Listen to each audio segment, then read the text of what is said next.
Chicken Mughlai বানানোর জন্য এখানে চিকেনের কিমা কারি রেডি। পেঁয়াজ, লঙ্কা আর ধনেপাতা ফাইনলি চপ করে নিয়েছি। ময়দা মাখা, এই ময়দা মাখাটাকে আমি এখন আগে তেল দিয়ে বেলে নিচ্ছি। বেলে নিয়েছি।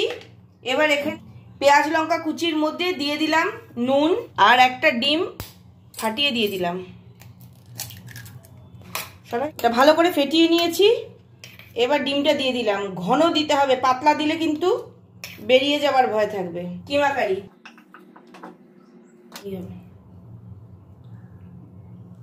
এবার এটাকে ফোল্ড করতে হবে।